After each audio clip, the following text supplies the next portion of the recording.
तो नमस्कार, आइए जानते हैं कि आज कोर्स के दूसरे पार्ट में जो मैं पहले पार्ट में आपको बताया था कि इंडियन लॉजिस्टिक जीडीपी का 3.50 का ट्रिलियन डॉलर का जो जीडीपी है इंडिया का, इसका 14% जो लॉजिस्टिक शेयर है लॉजिस्टिक इंडस्ट्री के पास।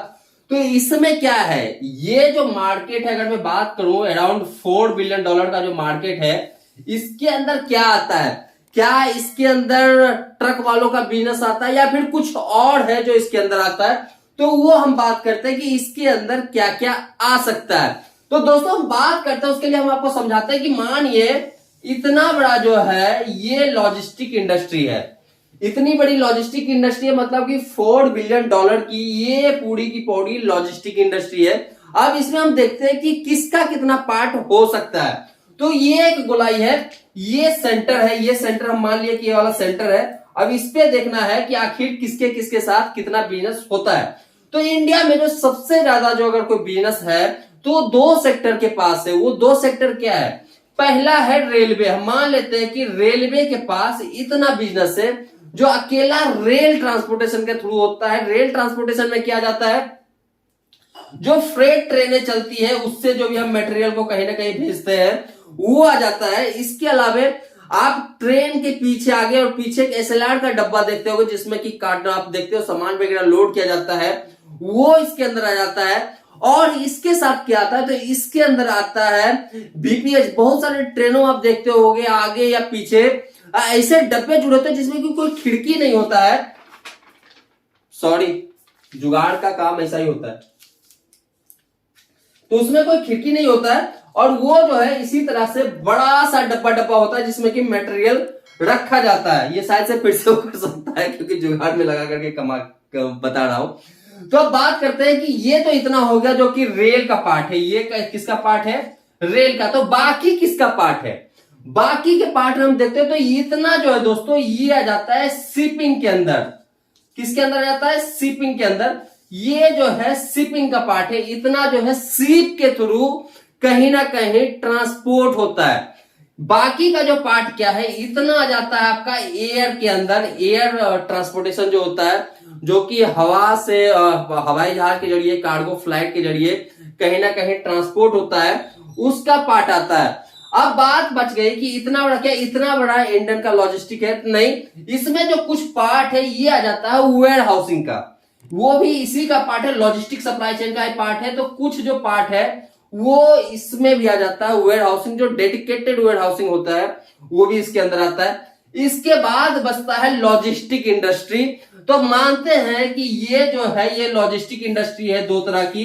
अब ये जो 2 तरह की लॉजिस्टिक इंडस्ट्री है, इसका कुछ पार्ट इतना इसमें मान लेते हैं और इतना इसमें मान लेते हैं। जो एक्चुअल में आज के डेट में हमारे वीडियो इतने दिनों से देख रहे हैं, वो इस पूरे गोलाई का सिर्फ इतना % ही वो अपना बिजनेस कर रही है, यहां और ये यहां।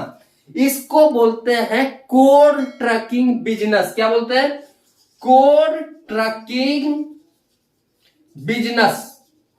ये कोर ट्रकिंग बिजनेस क्या होता है? इसके अंदर आ जाता है ट्रक मालिक, दूसरा इसके अंदर आ जाता है कमीशन एजेंट, तीसरा ब्रोकर आ जाता है इसके अंदर, और इसके साथ काम करने वाली एफटीएल बिजनेस करने वाली जो कंपनीज है वो आ जाता है।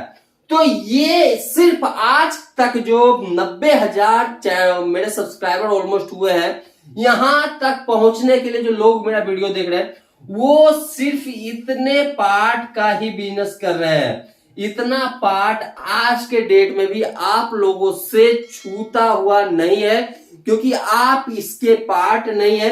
कुछ लोग जो है इसके पार्ट जरूर है, हर कोई इसके पार्ट नहीं है। तो चलिए बात करते हैं कि इसके अंदर क्या क्या आता है, किस तरह से आता है और कितना क्या हो सकता है। अब दूसरा पार्ट लेते हैं।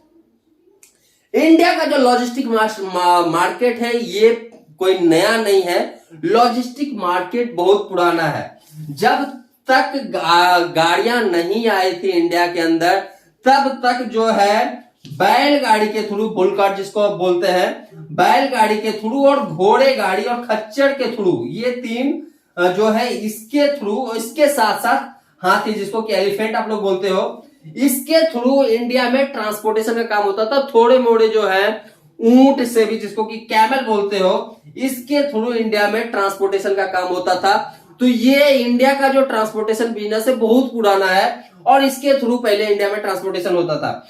जब इंडिया में ट्रकों का दौर आया तो धीरे धीरे इंडिया के ट्रेडिशनल लॉजिस्टिक कंपनी की तरफ जाना स्टार्ट हुआ और उसमें बहुत सारी कंपनियों ने इंडिया में अपना बिजनेस स्टार्ट किया, जिसमें टीसीआई हो जाता है, वीआरएल हो जाता है, आपके बेस्ट रोडवेज हो जाता है, इस तरह से और भी बहुत सारी कंपनी है। ये 3 नाम तो मैं ऐसे ही आपको बता दिया हूं, बट इस तरह के बहुत सारी कंपनी है जो कि ट्रेडिशनल लॉजिस्टिक इंडस्ट्री के अंदर आता है और इन्होंने अपना बहुत सारा बिजनेस जो है उस टाइम से लेकर के अभी तक इंडिया में किया है। और यही सारी कंपनियों का आज की डेट में नाम है। अगर आप नाम जानना चाहो तो टीसीआई का नाम है, वीआरएल का नाम है और इस तरह की और भी बहुत सारी कंपनियों का नाम है।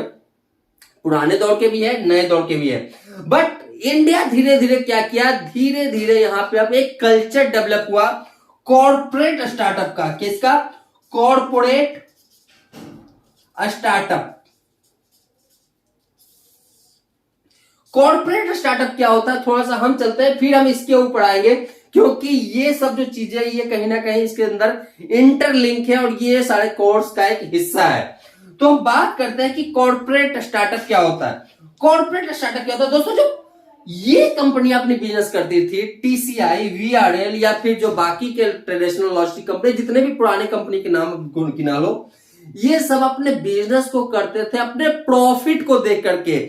मतलब कि अगर इन्होंने साल में 100 करोड़ का काम किया है तो उनको प्रॉफिट मिलना चाहिए। इनको प्रॉफिट मिलता भी था, किसी को 5% साल में मिलता था, किसी को 10% मिलता था, किसी को 15% मिलता था। जिस तरह की कंपनी है उस तरह का प्रॉफिट उनको मिल जाता था। बट दौर जैसे से चेंज हुआ, कॉर्पोरेट स्टार्टअप आया और इंडिया में अगर मैं बात करूं कॉर्पोरेट स्टार्टअप की जो शुरुआत है ये ई कार्ड के थ्रू, ई कार्ड के टाइम से, और साथ में बोला जाता है कि ब्लैकबक जैसी कंपनियों ने इंडिया में कॉर्पोरेट स्टार्टअप लॉजिस्टिक का शुरुआत किया था। और ये जो बिजनेसेस है, जो स्टार्टअप बिजनेस होता है, स्टार्टअप बिजनेस हमेशा स्केल अप बिजनेस होता है। मतलब कि वो मुनाफा हो या ना हो, बिजनेस में रफ्तार होनी चाहिए, बिजनेस में एक ऊंचाई होनी चाहिए। अगर ये कंपनी, अगर मैं एग्जांपल के लिए बात करूं टीसीआई हम एग्जांपल के लिए लेते हैं कि अगर टीसीआई 2001 में 1200 करोड़ की कंपनी थी, एग्जांपल के लिए मैं बताता हूं, एक्चुअल फिगर मुझे नहीं पता है, और तो इसको टीसीआई को 2003 में कितने की कंपनी होनी चाहिए? अगर ट्रेडिशनल लॉजिस्टिक है तो हम बात करते हैं कि 1200 से बढ़ करके जनरली बोला जाता है कि 4% का किसी भी ट्रेडिशनल लॉजिस्टिक कंपनी को एक हाइक मिलता है। तो 4% इसमें जोड़ दीजिए, जितना होगा उतना हो सकता है। बट जनरली हम बात करते हैं कि उतना भी नहीं हुआ, तो 1200 से जाकर के ये कंपनी जो बन गई 1400 करोड़ की बन गई। बट क्या है, ये 1400 करोड़ जो है ये प्रॉफिटेबल है। इस कंपनी को 1400 करोड़ में सारे खर्चे काट करके, सब कुछ हटा करके कंपनी को प्रॉफिट हो रहा है 1400 करोड़ में। कब? 2001 से लेकर के 2003 तक। अब बात करते हैं लॉजिस्टिक कंपनी, स्टार्टअप कंपनी, जो कि इस सेक्टर को ही डिफाइन करती है। इस सेक्टर को, मैं इस सेक्टर पे आता हूं, ट्रकिंग, कोर ट्रकिंग। इसके बाद हम ये सारी चीजों पे जाएंगे एक एक करके, क्योंकि कोर्स में बोला हूं कि 120 एपिसोड का होगा अराउंड ऑफ, तो एक एक चीजों को मैं लेकर के चलूंगा, डीपली लेकर के चलूंगा। मैं आपको दावे के साथ कह सकता हूं कि आपको ना तो कोई कंपनी इस लेवल पे सिखा सकती है और ना ही कोई कॉलेज या इंस्टीट्यूट इस लेवल पे सिखा सकता है, क्योंकि मैं खुद 10-11 साल से इस इंडस्ट्री में डीपली काम किया हूं, एक एक चीजों को देखा हूं और उसका एक्सपीरियंस लिया हूं, मार्केट को देखा हूं, रिसर्च किया हूं, पढ़ा हूं। तो इसका जो है थोड़ा जानकारी मिला, ये भी नहीं बोल सकता कि बहुत जानकारी है, इतना जानकारी है कि मैं आप लोगों को बता सकूं। तो ये है ट्रेडिशनल लॉजिस्टिक। ट्रेडिशनल लॉजिस्टिक आप समझ गए हो। दूसरे आते हैं हम स्टार्टअप लॉजिस्टिक। स्टार्टअप लॉजिस्टिक क्या है? हम एग्जांपल के लिए लेते हैं कि XYZ में आप कोई भी स्टार्टअप लॉजिस्टिक जोड़ लो, मेरे पुराने वीडियो देखो, उसमें बहुत सारे स्टार्टअप लॉजिस्टिक की मैं बात किया हूं, तो उसमें से कोई भी एक उठा लो कि स्टार्टअप लॉजिस्टिक कौन सी हो सकती है। XYZ हम बात करते हैं कि 2010 में ये कंपनी 50 करोड़ का था, नया स्टार्ट हुआ, पूरे साल काम किया, 2010 में कंपनी 50 करोड़ की है। तो ये कंपनी XYZ स्टार्टअप 2012 में कितने की होनी चाहिए? अगर ट्रेडिशनल है तो 1200 से 1400 करोड़ गया, 200 करोड़ इसने 2 साल में अपना जो है गेन किया है, 2001, 2002, 2003, 3 साल में। तो ये 2010 में अगर 50 करोड़ का था तो 2012 में कितना करोड़ जाना चाहिए? तो स्टार्टअप जहां है तो बोला जाता है कि इसको स्केल करना है, तो ये जो है सीधा अराउंड 300 करोड़ होना चाहिए। ये स्टार्टअप है, यहां पे इसको 250 करोड़ का सीधा सीधा जो इसका टर्नओवर है बढ़ा है 3 साल में, जबकि 50 करोड़ की कंपनी थी और ये 1200 की कंपनी है, 1200 करोड़ की कंपनी होकर के 3 साल में 1400 करोड़। क्या ये मैं एग्जांपल के लिए बता रहा हूं, मैं ऐसा नहीं बोल रहा हूं कि कंपनी ऐसी है, मैं एग्जांपल के लिए बता रहा हूं। तो बात करते हैं कि इसमें इसका प्रॉफिट क्या हुआ और इसने मार्केट को क्या दिया, दोनों चीजें हम बात करते हैं। तो सबसे पहले हम बात करते हैं प्रॉफिट। जब आप इस तरह से बिजनेस करते हो तो आपकी कंपनी कभी भी प्रॉफिटेबल नहीं हो सकती है, क्योंकि आप मार्केट को डोमिनेट कर रहे हो, आप मार्केट को डाउन कर रहे हो। और यहाँ पे बहुत सारी चीजें ऐसी है जिसको कि देखा जाता है, उसके कारण से आपके प्रॉफिटेबल होने के चांसेस 0.01% है। ये भी नहीं है बोल सकते हैं, बट मान लेते हैं कि इसने फिर भी कहीं से प्रॉफिट किया है, 300 करोड़ की कंपनी बनाया और प्रॉफिट कर लिया। अब बात करते हैं कि इसने मार्केट को क्या दिया। मार्केट को क्या दिया? तो जो ट्रकिंग कंपनी है, जो ट्रकिंग कंपनी है, एग्जिस्टिंग कंपनी जिसके बारे में मैं बात कर रहा हूं, ये तीनों जो है, ट्रक ओनर हो गया, कमीशन एजेंट हो गया, ब्रोकर हो गया, इसको क्या मिला? क्योंकि ये जो पैसा ये कहीं ना कहीं यहीं जाने वाला है, तो इसको क्या मिला, अब उसके बारे में बात करते हैं।